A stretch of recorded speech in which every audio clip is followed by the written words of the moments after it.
No black cats, just straight facts. Triple P certified. Listen, we can talk about odds all day. It doesn't matter what the odds are. It matters what's gonna happen.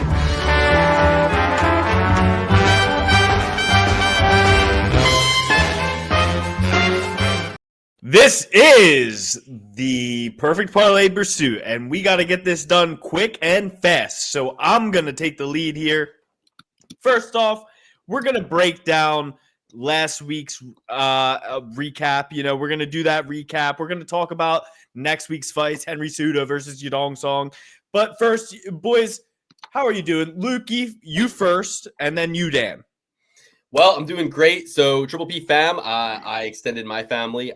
My wife gave birth to our son. I have a little baby boy now, a little girl and a little boy, rich man's family. So my wife gave birth last Thursday, and we had President's Day on Monday. We were going to record. Dan's power was out. I was perfectly willing to show up and record for you guys, but that's why this episode's coming in a little bit late for you. But as a bonus treat, if you look right behind this episode, we got an exclusive. Joe Selecki announcing his retirement on the PPP. First podcast he's done since posting on Instagram that he's doing the retirement thing. I'm not convinced. I think he's going to be back for maybe one, two more. Maybe get him in there with Jake Paul. We'll see. We talked a lot about that. We talked about everything, what his plans are, why he's retiring. Go watch that episode. Give it a lot of love to show Joe the support that he's given us over the last 5 years coming on the show. Dan. Joe is the man. Super happy for him. Just a wise dude. And look forward to seeing him on the pod for many, many episodes to come and learning more from him. And hope he enjoys the next chapter of his life. So there's that. And, I'm going to enjoy the chapter of this coming fight card because I'm going to win $100,000.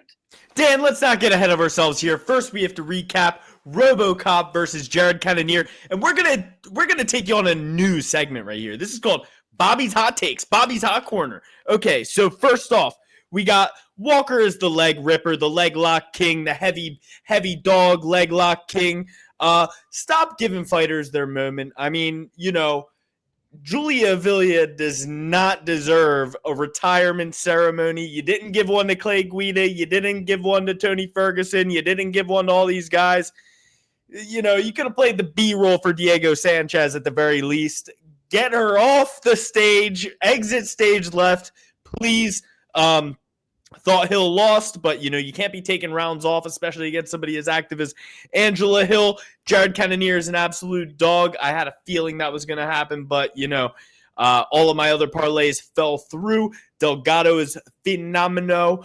Zalal fought very, very well, but that last round that he just ran around like a little baby, that's unforgivable in my opinion. Budka's garbage. Get him out of here. I'm really bummed for Chaos Williams. Bottom of my heart. It took a lot to see him get choked out like that. Bonfim is a coward, telling the ref to stop the fight for him. And I think they're doing Tafa brother tricks. I can't appreciate it one bit. Vieira's horrible, and Petrosky would get absolutely shagged by Bo Nickel on the ground. You absolutely got wrestle fucked by Pat Downey 2 weeks ago. What makes you think a national champion wouldn't do more? And Smith needs some work, but I'm happy he got the win. Guys, any thoughts on the last card? I think I got it. I think I got all mine out. You really did. I will say it was crazy that they gave Avila the little retirement speech. She's a nobody. She's the first fight on the prelims and loses. And then Angela Hill wins her fight. Again, I agree with you. It was a little close, but she's lost more split decisions than most people ever even have in the UFC. So whatever, give her one, even though I kind of needed the other girl. Bottom line is they didn't even give Angela Hill a post-fight interview in a fight that went all 3 rounds, closer to the main card fight, and a woman who's headlined UFC events. But you give a girl who can't speak English, a fucking interview, and then Julia Avila. Well, they gave nobody an interview in the Hill fight. Yeah, that's what I'm saying. On to the next. Oh, we don't have time for this. Well, you would have had time if you didn't give the loser Avila a fucking retirement speech. Who gives a fuck? Told you guys she was crazy. Yeah, I agree with everything else that you said. I came on this podcast last week. I said I lost my ass the week before. I'm keeping it simple, stupid. I'm doing a 2-leg parlay, and it was Walter Volker and Andre Petrosky. I actually picked 2 out of the 3 underdogs that did win that night. I picked Andre Petrosky at plus 200. I picked Nazim Sajikov at close to plus 200. And I bet a solo bet on Sajikov, won there. My 2-fight parlay, Walker and Petrovsky, $250 for over $1,000 hit. Brought me back from the previous week a little bit, helped out a little bit. And yeah, I had a good night, enjoyed the fights, loved to I'm gonna start doing that a little bit more. A stable, not unreasonable favorite, and the dog that I think is gonna win, combine them together, get good odds, bet big on them, and see what devil may come from that. But overall, Walter Walker, one of my favorite heavyweights right now. Jared Cannonier, amazing. We talked about the main event on the Joe Selecki interview about how people need to stop posting these pity party speeches about how they weren't prepared for the excuses fight. Is the word you're looking for. Excuse making. Yeah, excuse making. Not cool, Rodriguez. Robama Cop, we've all supported you from day one, but I can't support the excuse making that we saw both from him and from Jara Bullet after a loss. It's just unforgivable. Jose Delgado, absolute beast. Who would have thought? We all trophy certified him, but damn, didn't know he was that good. Kind of gave me a little bit of a breeze blowing towards Jared Cannonier when I heard he trained with Jared Cannonier, and they were like really coming into this together, and they were proud to be on the same card and all that jazz. So Sajikov, was going to win that fight anyway, outright. I knew at least one of the Bonfim brothers was going to lose. Dan picked both of them. I picked one of them. Alex picked one of them. Sadly for you, Alex, you're on the wrong side of it, but I was. Do you think they're doing Tafa brother tricks? Because on one hand, Ishmael Bonfim was the first quitter, the first time when he quit against fucking the Norwegian guy. Yes. Oh wow, the name's escaping me too. Dalby. Dalby. Nicholas Dalby.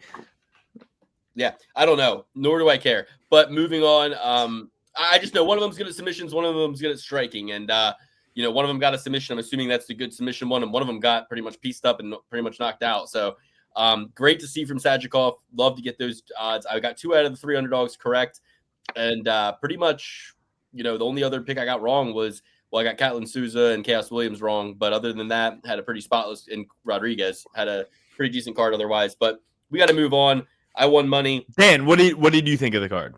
First, hold on, wait. We went almost undefeated on our Trophy certified picks. Zalal, Delgado, Shabazi, and Smith, Estevam, and Souza split decision loss on Souza. So we went 5 out of 6 on the Trophy certified picks last week. So those are the picks all 3 of us agree on if you're new to the show. Building back better, working hard towards May. Got a couple good leans, but this week, if you didn't like betting last week, you're going to hate betting this week. It's a lot of weird ones, a lot of fighters we don't have a lot of data on, a lot of big, heavy favorites. Only a couple fights I feel comfortable with, but I'm going to try what I did last week and just kind of keep it right between the eyes and pick a couple fights, parlay them big, and see what happens. So, Dan, what did you think about the card last week? The card was pretty mid. I lost $100. The main event. Happy to see Jared Cannonier get the win. Not so happy to see Rabamikov with the excuses, but you know what? Maybe he'll turn a leaf on the next fight, and I don't know, just kind of man up on it. But Dan, Jared Cannonier. So being down 100, why not just throw a fucking hundo on Jared Cannonier? Worst case scenario, you're down 200. I don't want to go down 200. Not everyone can just lose $200 every week of their lives. Luke can't either. Luke can't either. I have fucking 2 kids and single income. You're a dink. Dual income, no kids. You can afford to lose anything. What do you mean? That's not true. I'm building towards the future. I'm building back better. That's stupid, Dan. That's stupid. Okay. No, it's not stupid. You have to is winning $100,000, which is what I'm gonna do this weekend. Because guess what, folks? I only have to be good one time with my betting method. Okay, I'm only down $14.65 over the course of what seems like 5 years. All I gotta do is be right one time, and you all be I don't want to curse on the pod. I don't want to curse on the pod and get all rowdy, but let's just say this: you'll all be on your knees when you address me when I win that $100,000. If you win $100,000 and you don't take 10%, give 5% to Alex, 5% to me. 5%. You both getting $5,000? If you don't give both, if you win $100,000 and don't give us each $5,000, it'll be the end of the show. I'll give you both $2,000. I'll give you both $2,000. It will be the end, $5,000, or it'll be the end of the show. I'll tell you that much. I will never talk to you. It'll be the end of our friendship. I will never talk to you again. If I won $100,000, I would give you guys so much money. Anyway, so I can afford to lose that friendship if I win $100,000. When I win $100,000, you kind of can, but you all hand you checks. Bing, bing, bing, bing. All right, listen. we gotta roll. We gotta get on to this show, guys. I have a new baby, a fucking infant. I got a 2-year-old. I got all these kids, man. I've been raising these kids. And it was great. For those of you asking, baby's healthy, baby's happy. Wonderful, wonderful experience to have a son and a daughter, and just to be blessed by the Lord. The Lord chooses me to procreate. I got one to replace me. That's your takeaway? One to replace me, one to replace my wife. I can die now. The name lives on. So anyway, let's talk next week. Sedong Yidong versus Cejudo. First up, Bukalkas versus Quinceañera. Yes. Modestas Bukaki versus Rafael Quinceañera. The Lion is coming off that loss to Ibo Aslan, who we'll get to later. Got finished standing TKO. Plus 260 underdog against the Lithuanian, who made a resurgence back to the UFC after getting bounced out of the UFC. Since then, it's been really good. Got a lot of wins, finishes outside the UFC, came back, beat Tyson Pedro, sent him into retirement, actually. Good riddance. Beat Zach Puaga.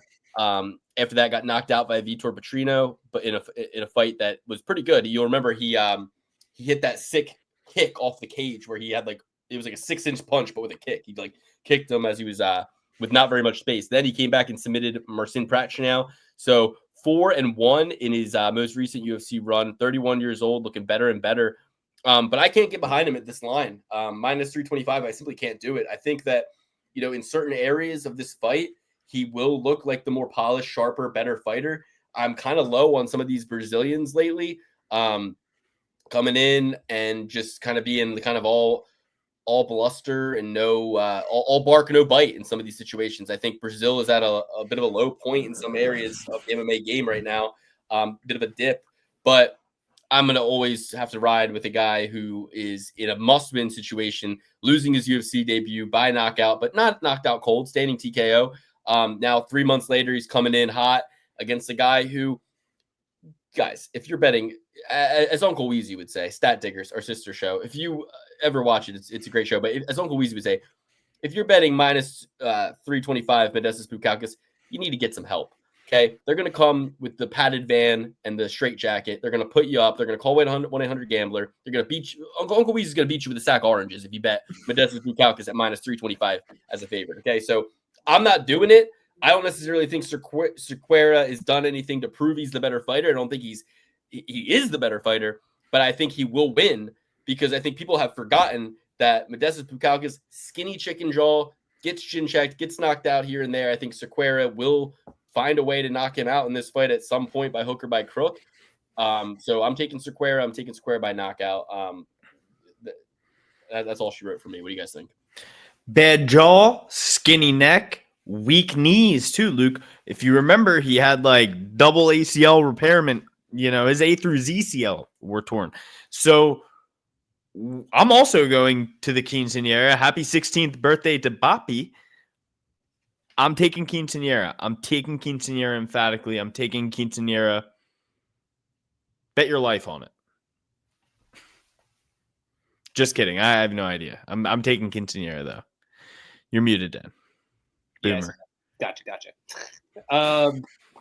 Yeah, definitely not going to bet my life on it. But I'm definitely more inclined for a dog or pass situation here.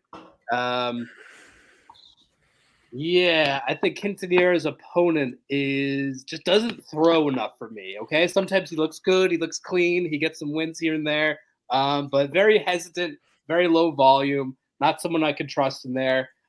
So I will. I'll take the dog shot here.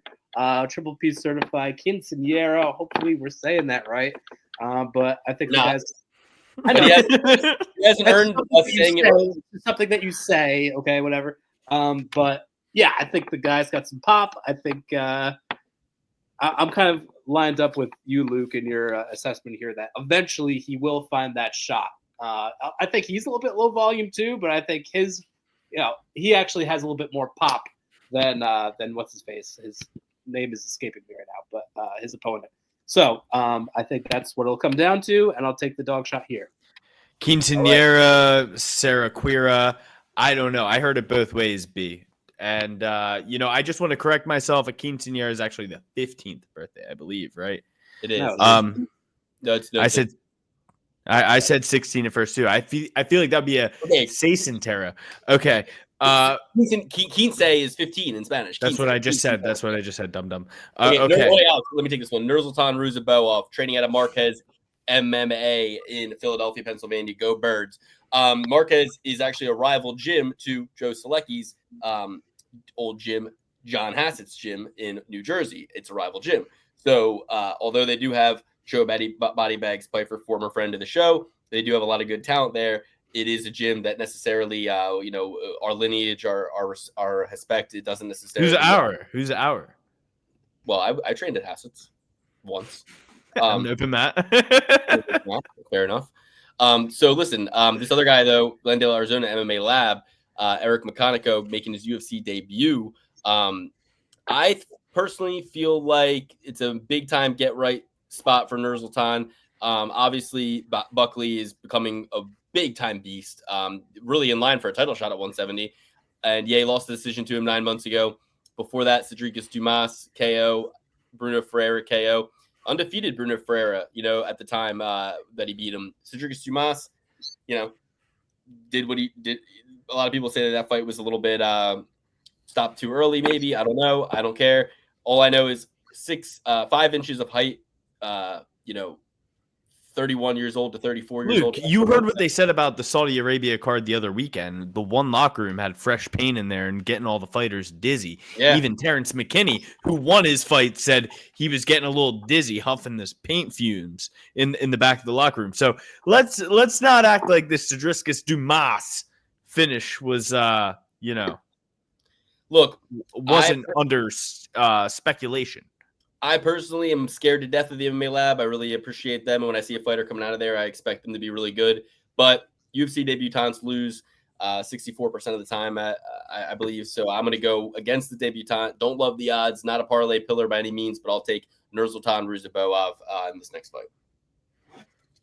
Daniel. I like me some Ruzaboev here. I'm not going to buy into the hype of newcomer. I think there's going to be some UFC jitters.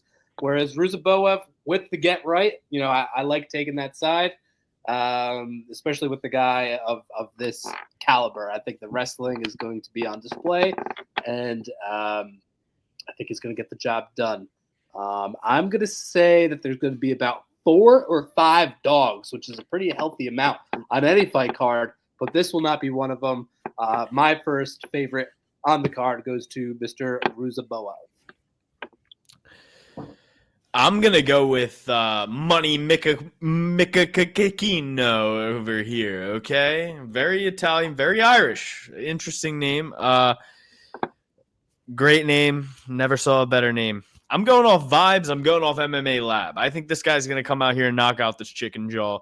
You look at this guy, he's a stack house where Ruzaboev, chicken jaw, chicken neck, chicken legs. I mean, guys, we got to go with we saw last weekend sometimes the more chiseled older man who's had better experience in a better camp where Jared Cannonier is right now. This fight's at 185.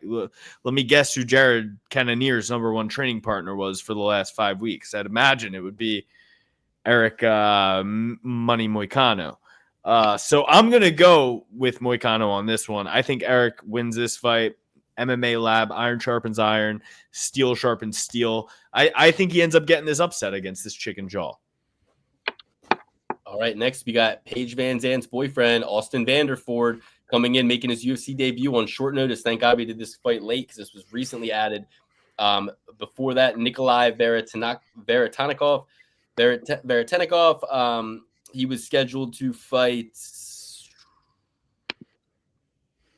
I guess that he wasn't scheduled, but they signed Van Zandt this week and then scheduled him. They must have just needed to fill out the card because there were 7 tons. This card was actually pretty stacked before. If you look at it, we had Adam Fuget versus Islam Dolatov. Dulatov pulled out, but then we had Billy Ray Golf coming in short notice. I think Billy Ray Golf would have put it on Adam Forget. Then you had Abdul Malik versus Tricali, who isn't that Mackenzie Dern's man? I believe so.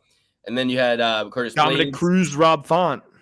So I bet on Rizvan Kunaev against Curtis Blades because I don't know why. I guess I was just tired when I looked at it. I saw Curtis Blades and I thought it was Chris Curtis.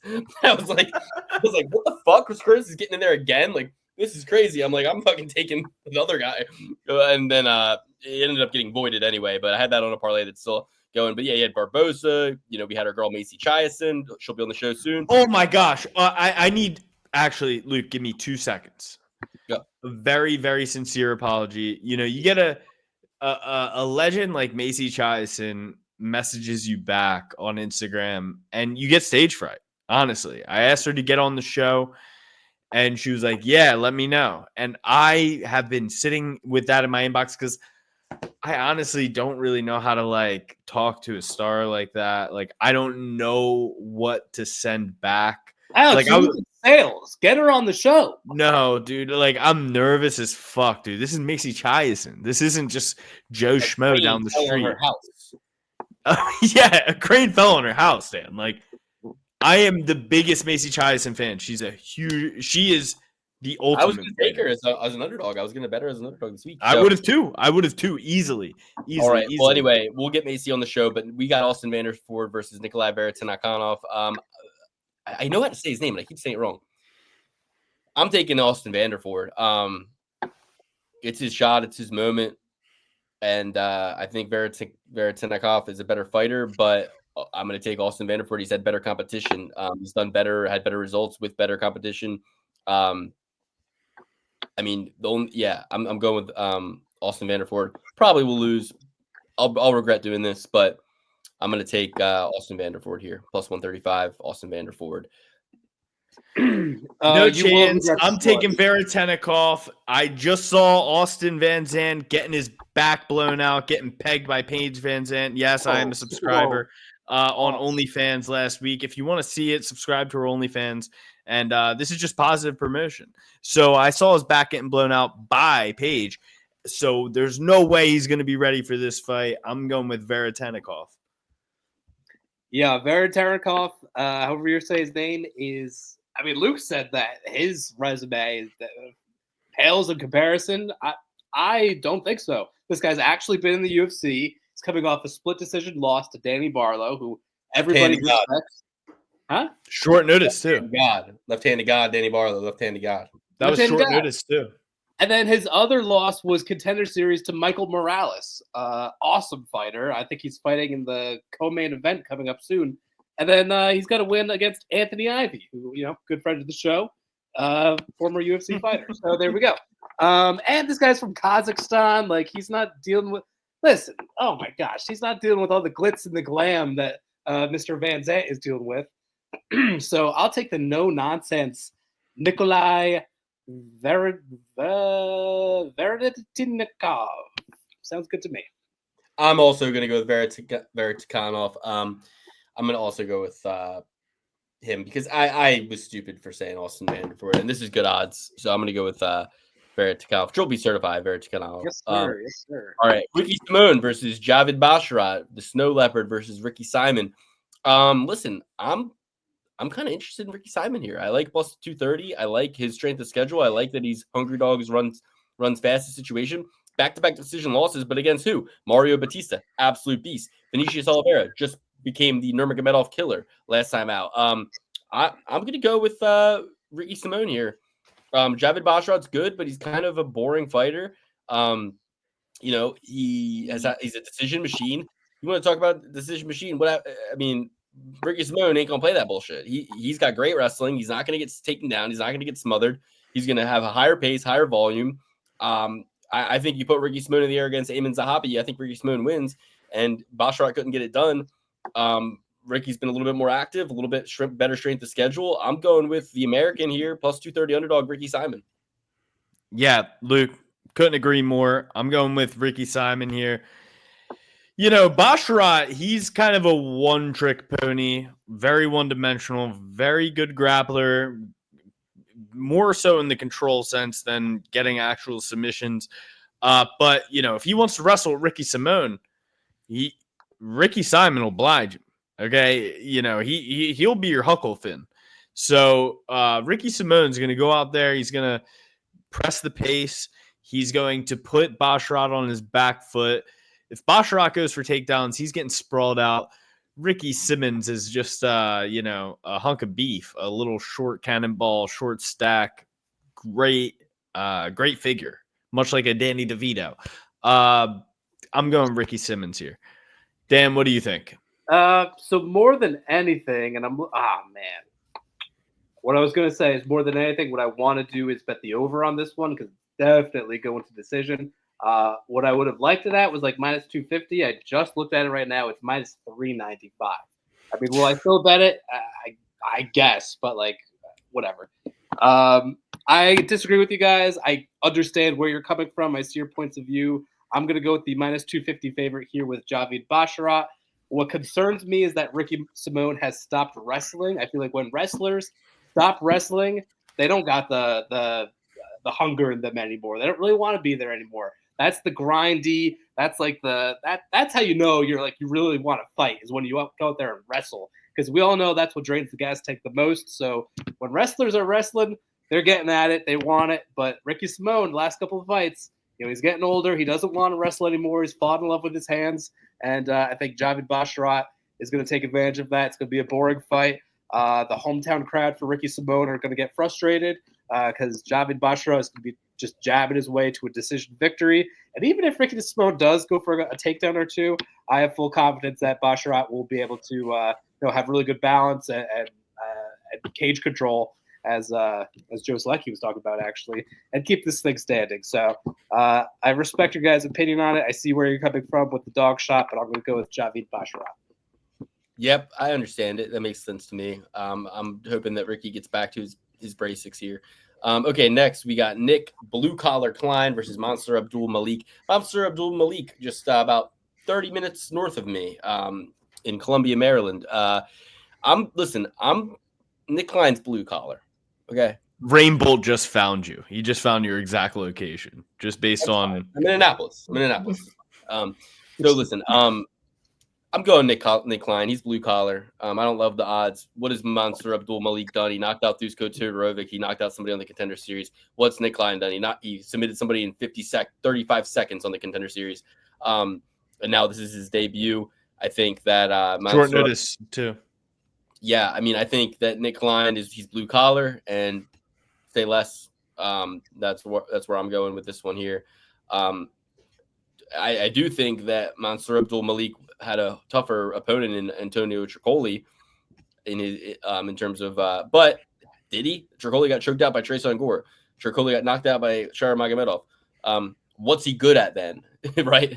You got choked out, you got knocked out. What are you good at then? Nothing, it seems like. So I'm going with Nick Klein. He's blue collar. Say less. I like blue collar, and I think this is his shot. It's his UFC debut. He's not going to let this slip away. He's fighting for his family. He's fighting for his daughter. He's blue collar. I'm going Nick Klein. Huge underdog. Yeah, that makes one of us. I'm going with Monsieur here.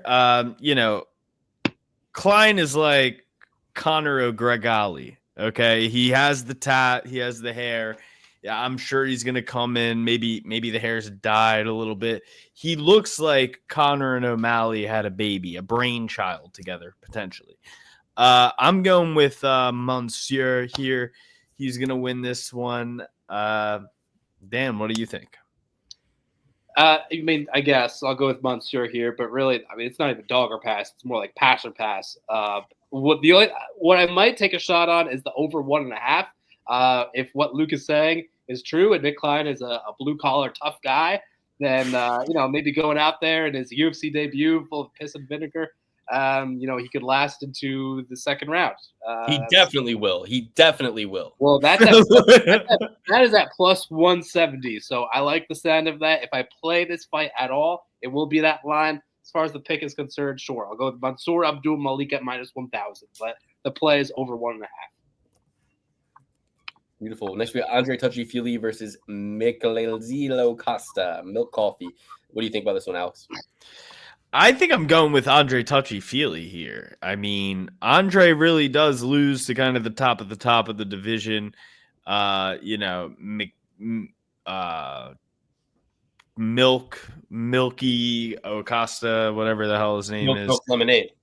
Milk Lemonade. Lemonade. He hasn't beat anybody who has fought in a UFC fight in the last 2 years. Everybody that he's beaten does not fight in the UFC anymore or hasn't fought in the last 2 years and might be taking the back exit. So I'm going to go with Andre Touchy-Feely here. Yeah. Dan, what do you think? I actually agree. I'm not, it's going to be a close fight. It's going to have me clenching my pearls. I think he's got more skill, but from what I've seen, like even the fights he's winning or wins, he has a lot of bad moments in these fights. And Andre Feely, if anything, like he's a big time veteran. He's been in there with the best of the best. I think he will capitalize on those moments where Melky kind of inevitably is going to mess up. I feel like that's just kind of the way his career has been going. I'm going to anticipate that happening again in this fight. He will give Andre Feely some openings on some kind of boneheaded decisions, to be honest. So it's going to be a close fight again because I think the skill level goes to Melky, but the veteranship and the octagon IQ goes to Feely, and I think that will put him just over the top to get the win. I'm going with Melky Costa. And honestly, I think this could be one of my parlay pillars. Feely's too old. His best days are behind him. I love Andre Feely, but at 34, fighting at a weight class lower than 170, 145, he's got 10 UFC losses. He took Cub Swanson to a split decision last time out, not too long ago either. Before that, got destroyed by Dan Ige. Beat Lucas Almeida. Yeah, so did Trigger Sean like 10 fights ago. Beat Bill LJ in a fight I thought he lost. Where are his wins, right? I mean, Charles Jourdain, that's a good win, split decision. That was 5 years ago, my friends. This is not that Andre Feely. I'm going with Melky Costa with pretty high degree of confidence, too. I need to hear Dan's opinion on this next fight before I hear anyone's. Because I know Luke has a bit of a slighted opinion when it comes to Ion Cutabella. Dan, what do you think about Ion Cutabella versus Ibo Aslan? Because really, I can't call heads or tails on this one. Honestly, when I first looked at this, I was like, ooh, I'm all in on Ion. And I think I'm going to stick with that. Ibo really hasn't impressed me all that much. I mean, going up against the Pleasure Man, I think he made that one way too close. Excuse me. I think Cutelaba, I think he could bring out some wrestling. I think the striking will be successful. I think, Ibo, he loves going into these like blood and guts wars. It's like that's where Cutelaba lives, man. So I like Cutelaba here. I think he is a slight dog. Last time I checked at plus 130. I got it right here. He's actually now plus 150. Money is coming in on Ibo Aslan. I don't know, man. I think Ion Cutelaba has a bad taste in a lot of people's mouths, but I think when you really like actually break down this fight, I think Cutelaba has a good amount of advantages, and I'm gonna ride that to that $100,000 plus 150. Cutelaba, you've been a friend of the show. We've been praising your name, or at least Luke has, for years now, 5 years now. So let's cash in, baby. Ion Cutelaba.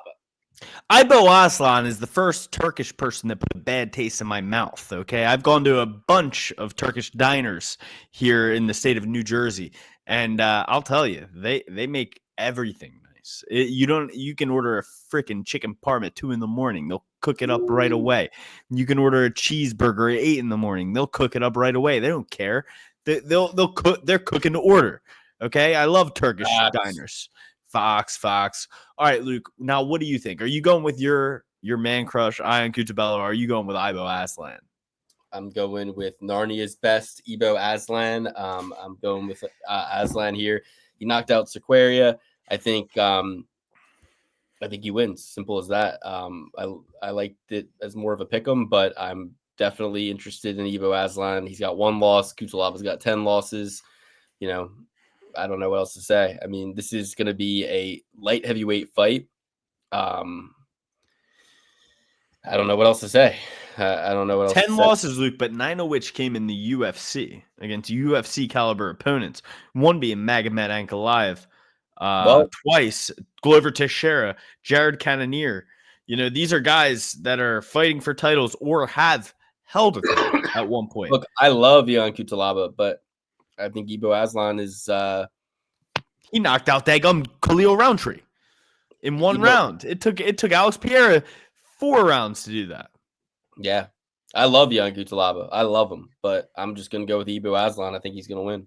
I love your picking against him because I don't think you got one Ion Cutelaba fight right. I don't think he has either. I think he always picks him incorrectly, which is why I'm also going with Ion Cutelaba. I just think he has way more ways to win this fight. This guy Aslan. I mean, I think this is a tricky fight because Aslan, if Aslan puts him away in the first round, that's the only route to victory. I think Ion Cutelaba is going to be there. He's been really diverse in his skill set since the Magomed Ankalaev fight. He's been mixing in the takedowns. He's been doing everything well, and he throws 100% in everything. He's like a more, don't say it, stupid version of Marab. He's like Marab, but he's like dumber. So he does get into striking exchanges a little bit more, but he still has that same heart of will. He's still a demon. He's coming at you from start to finish. I'm going with Ion Cutelaba. I think that Ibo Aslan goes for the finish early. And guys, this is in an arena, right? Like this isn't at the apex, okay? Ion Cutelaba is going to come out there and put meat to the grinder. He's used to these lights. Ibo Aslan, not necessarily. Going with Ion Cutelaba here. Next up, we got Alonzo Menafield versus Johnny Walker, little brother, Julius Walker. This is American Walker. So we got Russian Walker, we got Brazilian Walker, now we got American Walker. He is not Johnny Walker's little brother. Hey, I've heard it both ways, B. I know for sure that Walker played college basketball and Alonzo Menafield played college football. So these are like fake tough guys that actually became tough guys.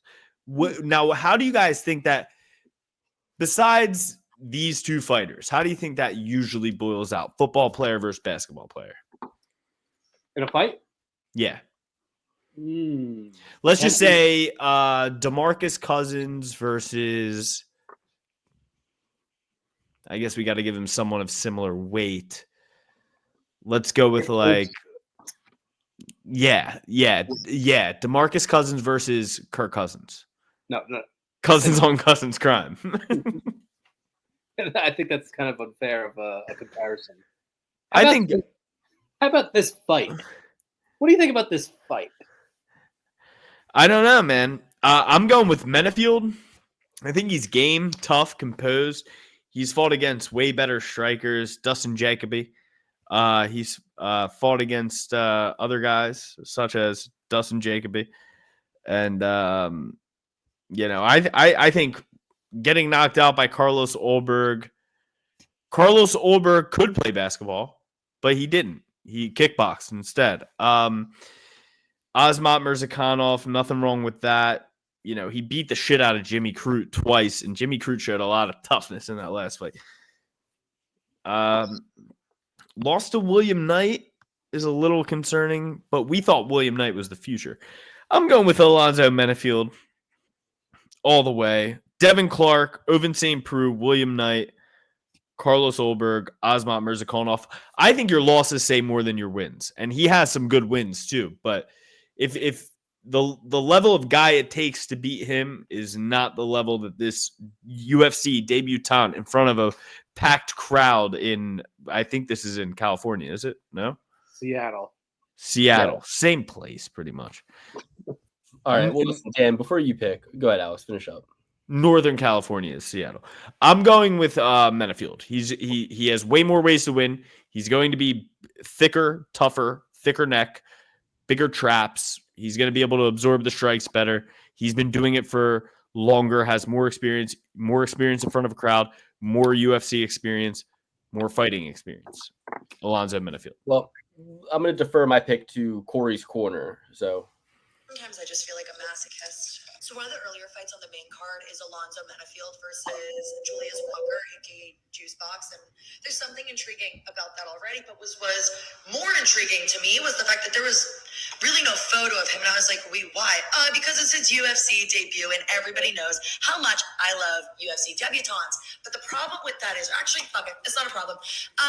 It's a little bit of a problem. Anyway, he is an underdog right now, and I'm going to take him as such. I'm going to tell you exactly why the fuck I am. Menifield's 37 years old. He's 6 foot tall, and his reach is like 76 inches, right?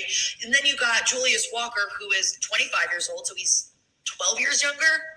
God, 12 years younger. So he's 12 years. There's no way that's how that math works. I'm embarrassed to say that I just double-checked that. 12 years younger. Good God. Anyway, 12 years younger and 4 inches taller. Plus, he has a 5-inch reach advantage, which is relatively significant. Again, UFC debutant, but he's won all 6 of his pro MMA fights. And this is like the coolest thing and what really caught my attention. So, right, he signed with the UFC on Wednesday, like this past Wednesday, like February 12th. They announced his fight and the fact that he was going to be on the main card. Very shortly after, he fully posted to X like, "Holy crap, I'm on the main card. Like, I did not expect to be on the main card." And I think that is so exciting. Sometimes I just feel like a masochist. So one of the earlier fights on the main card. Get her on the show. We I need a think more that female it's so audience. exciting. It's exciting. So You found another one that you got to catch. I have to catch them all. I must collect her. Pokemon. Got to catch them all, baby. I'm going to completely disagree with that stupid woman.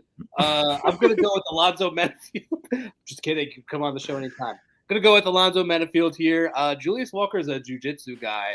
So good luck with that in the UFC. No offense, Joe Select. God, man, woman, dog. I don't agree with that, Dan. What part? I said a lot of things. But what I'll say is this. You got a jiu-jitsu debutante, okay? Here's how I see this going. Alonzo Menifield, early part of his career, starching guys in 30 seconds. Then he gets into some fights where he can't starch guys in 30 seconds, and he gets super fucking tired, right? So then the third stage of his career, I'm going to, like, chill.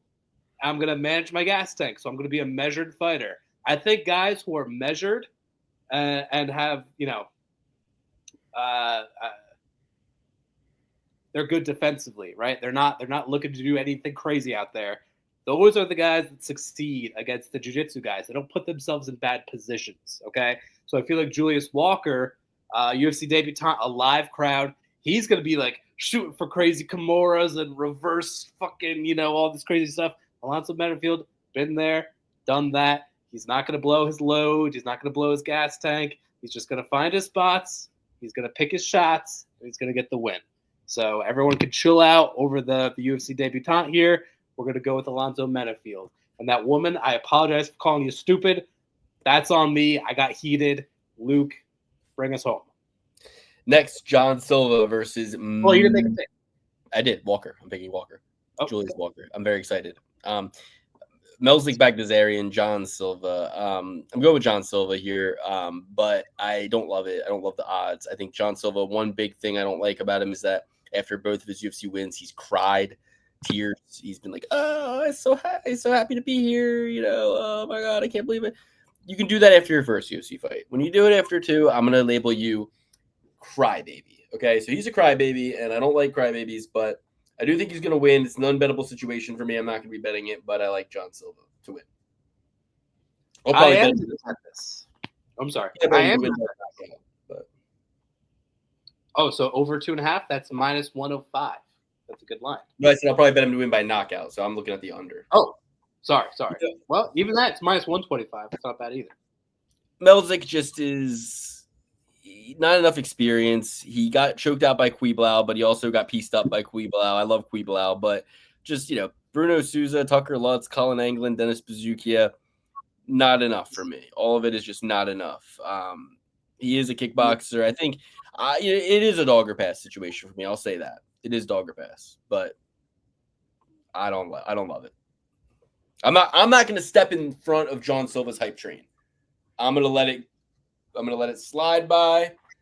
I'm going to wave at it as it goes by. I'm not going to jump on it. I'm not going to get in front of it. I'm just going to wave and wait for the next train. Yeah, I hear you. I'm going to go with the dog here. I'm going to take a dog shot. I'm going to go to damn near plus 400 with Melsik Gun Bagdasarian. I think there's a reason why this fight is on the main card. It's going to be close. It's going to be a lot of fun, a striking affair. And I just think I like Melsik just a tad bit more. Again, it's going to be a great fight. I think Silva's going to get his licks in, but Melsik is a master of distance management, I feel. If you look at the Kulabau fight, I mean, I don't have the stats in front of me, but Kulabau, I mean, he's probably got an inch of or a reach of like 80 inches. He's a long fellow, whereas John Silva's a short little guy. So I think that Melsik is going to have a pretty easy time managing distance, getting some solid kicks in there, and winning a kind of like a karate fight here in some sense. So I like the dog. I mean, it's got to be dog or pass. I mean, these odds are absolutely crazy and absolutely disrespectful to the gun. So give me Melsik at plus almost 400 here. I'm loving this play. Melsik scoop up the bag. Dang. Sorry, son. Is going to feel pretty sorry after this one. I believe that Jean-Claude Van Silva will end up getting the dub here. He told Michael Bisping he could never get knocked out and he could never lose a fight. I believe him. You know, some people are just built different. I'm glad he thinks that. Lose by decision too. I don't think he knows that. No. He said he will never get knocked out and he will never lose. He says he's invincible. He's indestructible. And that's why you see so much emotion get let out of him after these fights. He's calling to all of the ancient gods, you know, whether it's Kratos or Mars. He's pulling mana from these warlords, you know. And those would be the warlords that I'd go fishing with. Kratos, probably. You know. That'd probably be the one that I honestly don't even know who those people are. Maybe Attila the Hun or something of that nature. You know, those would be the guys that I went fishing with. I'm going with Gene Silva here. Wyclef Gene Silva. Okay, 2 for Silva, 1 for Gunn. I do agree with you though, Dan. I think that Gunn is going to have a lot to prove in that. It's a good live betting opportunity to take Gunn and then wait till the line narrows, and maybe like if you bet 100 on Gunn to win 500, you wait until it becomes like a pick 'em after round 1 or round 2, and then you throw a little bit on Silva to hedge. But betting Silva, but that won't be what happens if Gene Silva loses. It's going to be in round 2 or 3. No, like that's I don't think Melsik the Gun gets out on a lead on Gene Silva. I think Gene Silva walks forward, does a RoboCop.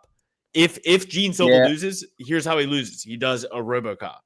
I like Gunn's kickboxing experience though. He might be able to parry and keep him at distance and make it a close first round. I do think that is in the cards. But pre-flop Silva at minus 400 something, I don't love it. And you're not going to get him by knockout at anything good. It's going to be like minus 175 or some shit. So again, I'm watching the train go by. I'm watching it go by. Now here's what I'll say.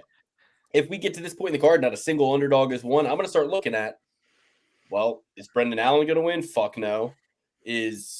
You know what I mean? Who's going to be the underdog? I think this is going to be a dog-heavy card.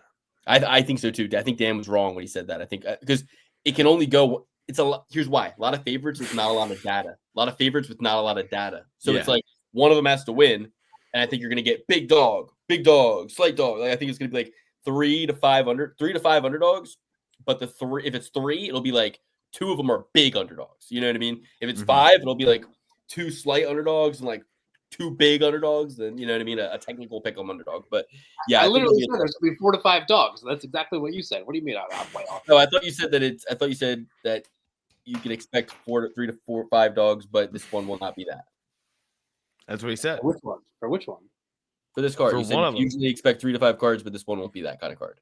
I thought that's what you said. No, this card. This will be one of those ones. Yeah, I completely agree with you. It'll be like a crazy night. We're like, whoa, that was a kind of crazy card. Yeah, I get. There's just a lot of short notice stuff, a lot of debutantes, a lot of people who you don't have a lot of data on. How are these people getting stretched so far to big favorites when there's just not a lot of data or like, it's a lot of hype, a lot of, so I completely agree. There'll be a lot of dogs in this card. Shout out to Data 5000. All right, next we got Rob Font, originally supposed to fight Dom Cruz, now taking on Gene Masumoto. Two genes. Masumoto. I'm going Masumoto. I think Rob Font is out of the frying pan into the fire. He's got an undefeated guy who he has no data on versus before his opponent was Dom Cruz, who there's infinite data on. You know exactly how Dominic Cruz is going to fight. You're going to tailor a very specific game plan to that. Dom's not going to shoot a takedown on you. You're going to be able to have a striking battle with him. Rob Font's the king of the jab. Even in fights he's lost, he's landed 500 strikes. Like when he fought Cheeto Vera, put 500 on his face, but still found a way to lose just by getting cracked at the end of every round. Dom Cruz, not a lot of power, so not going to like crack him and hurt him like Cheeto Vera did. I thought this was his fight to fucking win. Rob Font against Cruz, that is. But now you got a younger, 12 years younger. I mean, of Julius Walker and Gene Masumento, one of them's going to fucking win. So I like Gene Masumento, only a slight favorite at this point. Tells you something. He's coming in on short notice, but he's the favorite against Rob Font. It's out of the frying pan into the fire. Rob Font in a very winnable spot against Cruz. Not anymore. I think Masumento is going to surprise him. Most powerful element in the art of war. This is a 140-pound matchup. Catch weight means Masumento encouraged that. Masumento asked for that. Masumento got that. Not as big of a weight cut for him. Probably still going to be difficult, but ultimately got what he wanted. Font didn't push back, and I'm thinking Masumento gets the win. Wrong. And I forgot to say one thing. Font beat Kyler Phillips last time out as a huge underdog, and I picked him, and I got that win. But here's the thing. You don't do that twice at 37 years old. You don't become the prospect killer at 37 years old. I don't think Rob Font is a prospect killer. I think that he got kind of lucky in the Kyler Phillips fight. Lucky that Kyler Phillips is a bitch. No, I'm kidding. But yeah, give me Gene Masumento. Wrong. Rob Font. Oh, and that hurts because I did say I know I'm going with the other guy, but I'm gonna be saying Zoo's wrong. But not this time. Cody Steele. Yeah. Cody Steele. Jesus. Okay. Rob Font. Rob Font's going to win. Rob Font by decision. Rob Font's tough. He's going to be in there. He's been scheduled for a bout with a guy who's not going down, with a guy who is elusive as all hell, a guy who's going to make you run around for 3 rounds. He's going to be well conditioned, well prepared, and have more ways to win than Matsumoto. I'm going with Rob Font. Dan, what do you think about this one? Man, going into this, I was thinking Rob Font. This was going to be my final dog. Luke, he's spitting some sense here, to be honest, as far as being an underdog winner. Some sense, more like nonsense. No, I don't think so. I think he's onto something to say that 37-year-olds don't win 2 straight back-to-back underdog fights. I'm going to stick with my guns. I think I have good reasoning here. Just looking at Matsumoto, in all of his, he's undefeated, but in all of his 3 UFC wins, if you count the Contender Series fights, kind of lackluster here. We got Brad Katona, who's, he's decent. They matched up strike for strike, 89-89, with Katona leading in the takedown departments 3-1. Okay. The Argueta fight, and I actually remember this fight, Argueta was beating the shit out of him for a while. Deep into the second round, Matsumoto eventually reversed it and got that guillotine choke, but Argueta landed 9 takedowns in that fight. And in the Contender Series fight, I didn't watch this one, but even matchup as far as the strikes, 100-99. And again, Casey Tanner landed 2 takedowns. Now, obviously, Rob Font is not going to be looking to shoot takedowns here, but I think the jab's going to be there. I think this is clearly the highest level of competition that Matsumoto is facing. Undefeated prospects, sometimes they can make you sweat a little bit. It's like, what kind of adversity has this guy fought? Probably not freaking Rob Font, who's a title contender and fought the best of the best, the who's who. So I like Font here. Luke's making me sweat a little bit. Luke's making me sweat, to be honest. He's spitting some sense. I'll say this. It'll be a dog or pass situation. I'm going to fire my shot and go with Rob Font here. Of the 4 or 5 underdogs that I've picked thus far, he's probably at the bottom tier, but I'm gonna make a shot here. All right. Next, we have Brendan Allen versus Anthony Fluffy Hernandez. After what I saw Fluffy do in his most recent run, after what I saw him do against Michelle Pereira, if he loses this fight, the world makes no sense. Yeah. So I'm going with Fluffy Hernandez in spades, completely, no way, no how. We have a resurgent. We have a amazing Fluffy Hernandez. Ever since he lost to Kevin Holland 5 years ago, he was 7-1 at the time, guys. Now, he is on quite an impressive win streak, and I'm sorry, he was 7-1. Yeah, he was 7-1. Yeah, he was 7-1 then. Now he is 13-2. He's only lost. What the fuck? Was he 7-1? No. What?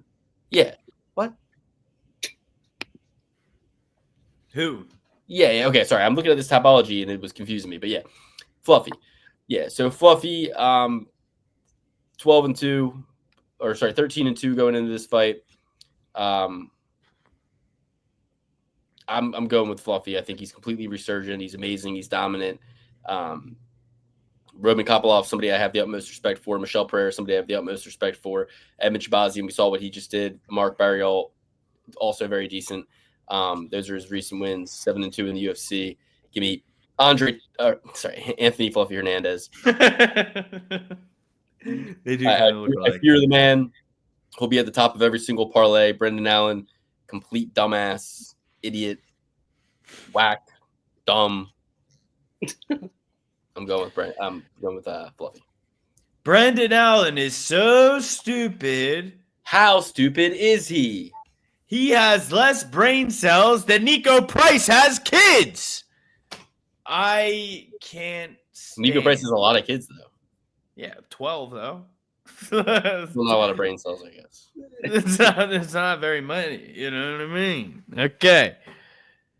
Anthony Hernandez, savant, kind of amazing. The only thing that you can look down on him about is when Kevin Holland actually thought he could become a champion, he lost to Kevin Holland. And now that Kevin Holland doesn't believe he can become a champion, he now has fell into his own traps. Okay, trap card, so to say. He doesn't think he's good, so he says, I just want to be a guy who has fun fights. Okay, fair enough. Do you, boo-boo? I'm going with Anthony Hernandez. I'm going with Anthony Hernandez by submission. I think Anthony Hernandez finishes dumbass Brendan Allen. Brendan Allen, dumb as a box of rocks. Not the sharpest brick in the shed. You really got to look at this from a tactical standpoint. Yes, Brendan Allen can knock Anthony Hernandez out in the first round. He could. But he's so dumb that if he rocks Anthony Hernandez, he's going to try to follow him down to the ground, and then Anthony Hernandez is going to regather guard, sweep him, and, start implementing some of his own will. Actually, thinking about it, Anthony Hernandez TKO ground and pound, not submission. Because Brendan Allen is so stupid. And I think that's exactly what's going to happen. Anthony Hernandez is going to get rocked. He's going to fall. Brendan Allen's going to rush in, and instead of making him stand up and fight, Brendan Allen is going to rush in to where Anthony Hernandez is good. He's going to get swept, ground and pound, finish from mount. I agree, but I don't see Anthony getting rocked. I think he takes Brendan Allen down. Brendan Allen happily accepts it, thinking he's going to submit him off his back. Ends up eating a shitload of elbows and getting the fuck beat out of him on the ground and finished. Okay, I actually like that outcome a lot better. Yeah, Fluffy ain't getting fucking rocked by Brendan fucking Allen. Anyway. He got knocked out by Kevin fucking Holland. Brendan Allen got knocked out by Pillow Hands, Sean Strickland, Miranda Cosgrove. Fair. Nobody gets knocked out by Strickland. Nobody. All I can say is this. I cannot wait to go back into the archives, into the beginning of the show when I picked Anthony Fluffy Hernandez against Kevin Holland and you guys laughed me out of the room. Absolutely just trashed me, called me a fucking idiot, said I wasn't deserving to be on the show. Look at me now. Okay, maybe I'm in last place. You lost. You lost that fight. What do you mean? Kevin Holland beat Fluffy Hernandez. I understand that. I get 45. that. Yeah, but listen, Dan. I don't come in. No. I don't think about ego when it comes to pick. I think about that 45-70. What about your 45-70? Do you know about a 45-70? I don't know. Is this a gang term? What are you talking about? I have no idea what you're saying. Okay, well, if you don't even know a 45-70, apparently you don't even know guns. Okay, good for you. You know about guns. Cool. How about this? Where do we value Anthony Fluffy Hernandez against Kevin Holland now? Who do we value? Yeah. Where are we at with that? That's crazy. I mean, Kevin Holland was a pandemic hero. We loved Kevin Holland back then. We obviously nobody is hiding the fact that we used to love Kevin Holland and we now hate him. Okay, so I started hating Kevin Holland after he quit on his stool against Wonder Boy. Make that very clear.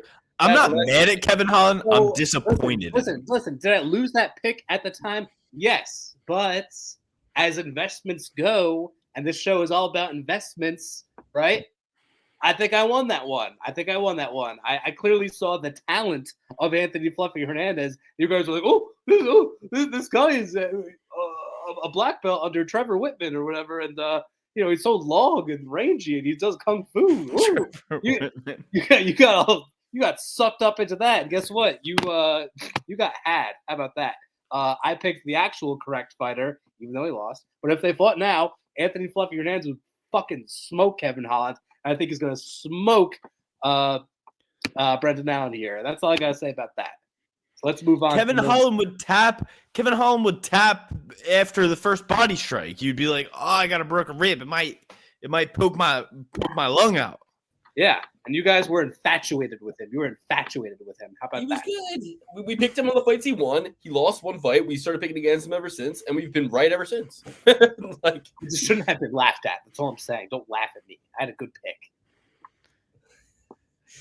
Okay, Damn, so we're all picking 45-70 was a reference when Rampage and Kevin Holland got into a beef. You kind of fell right into my trap right there. I like gang culture. I get it. Okay. So Kevin Holland does, apparently, according to you. I'm just quoting. all right. So last fight, we got the main event here. We did it, folks. We had to rush because we got you guys these picks late. We got to get them to you quick now. So we got Henry Cejudo versus Yadong Song. You want me to go first or last? I'll go first. Henry Cejudo by decision, pace, style, toughness. Yadong Song doesn't have enough pop to finish him. Yadong Song doesn't have enough grappling to keep him off of him. I think Henry Cejudo can get this done any way he wants, but I think he's going to win by decision. More championship experience, more 5-round experience. He might end up opening that gaping hole on Yadong Song's head again, like it was in that one fight when it looked like, a flower on his forehead. Won the mongoose, Sandhagen, fucking. Oh yeah, all right. Exactly. And that's the fight I'd like to see if Cejudo wins, him versus Sandhagen. Oh, I would love nothing more than Sandhagen getting dumped on his head and choked out, just like Aljamain Sterling did. Yeah, you couldn't be more wrong. Song Kenyan is going to get this thing done. Wait, no, those are different guys, Dan. This is Yadong Song, not Kenan Song. Oh, even better. Yeah, he's going to get the job done because guess what? Henry Cejudo retired, and he retired like 2 or 3 times, I feel like, or at least that's what it seems like. So he's coming back for what? He wasn't able to get a UFC commentary job or something. He needs a paycheck. Hey, how about you take a page out of Joe Selecki's book and just be a man and stop living off your fucking ego? How about that? Song Yadong is going to blast him in the face. Pause. But he's got better striking. He's more athletic. He's younger. This is MMA. Like, it's not the Olympic trial, so your little freestyle wrestling is not going to do much against MMA wrestling, which Song Yadong has in spades. So this is a big-time mismatch. I kind of feel bad for Henry Cejudo. I feel bad that he feels the need to come back. He should be more of a man like Joe Selecki, and Song Yadong is going to absolutely destroy him. It's not going to be good, okay? Legends coming back is often a bad tale. So, all right. Well, here's what I think. Cejudo's last 2 losses were Merab Dvalishvili by decision and Aljamain Sterling by split decision. 2 champions. Before that, he beat Cruz by knockout, champion. Beat Marlon Moraes, beat TJ Dillashaw, champion. He's got wins against some of the greatest of all time. His losses are also against some of the greatest of all time. Song Yudong lost to Corey Sandhagen, lost to Peter Yan. Every time they put him in a spot like this, he falls short because he's got no heart. He's got no grit. He's got no determination. He's soft. Bottom line, he's a project. He's a Uriah Faber project, and this project gets an F from me. The only thing he's got going for him in this fight is he's 11 years younger. Other than that, he doesn't have a longer reach. Sure, he's got a longer height, but that's not going to matter because Cejudo even shin-checked Merab with a fucking counter left hook and put him on skates for a moment in their fight. And Merab's the champ. Merab's absolutely the king. So I love Cejudo's losses. I love his wins. I love his heart. I love his grit. I love that he's going to keep going. He's not going to give up on himself. And I don't see where Song Yudong beats him. I don't see if he beats him on the feet. I don't see how him beating him in the wrestling. I think that if Corey Sandhagen can take you down and maul you, Henry Cejudo can certainly take you down and control you. So give me Henry Cejudo. Give me Henry Cejudo by decision. Cardio, pace, pressure, wrestling, and even striking. Henry Cejudo trains with Demetrius Johnson now.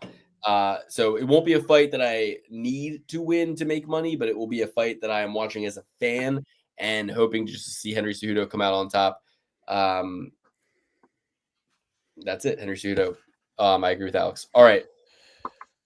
Let's go through our full picks top to bottom. Mine are Henry Cejudo, Anthony Fluffy Hernandez, Gene Massamuto, Gene Silva, Julius Walker, Ibo Aslan, Miguel Calese Costa, Nick Klein, Ricky Simon, Nikolai Veretiknikhanov, Nursultan Ruziboov, and Rafael Sequeira.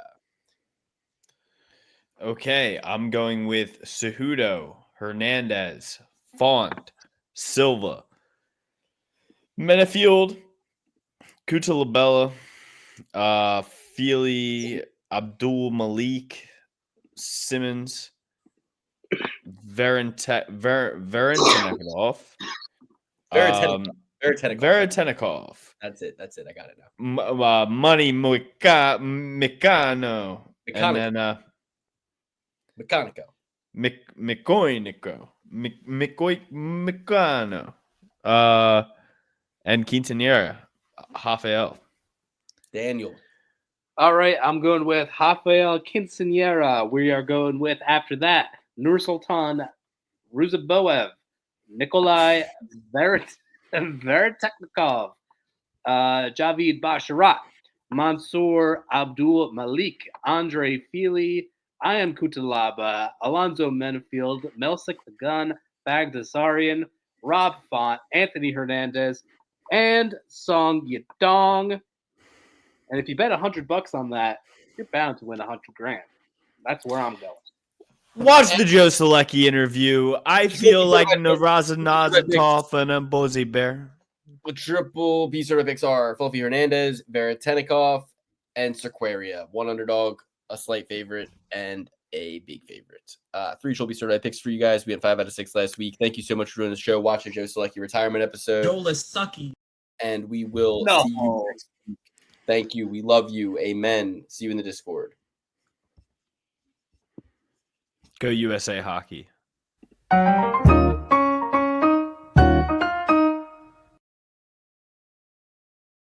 Did you guys see that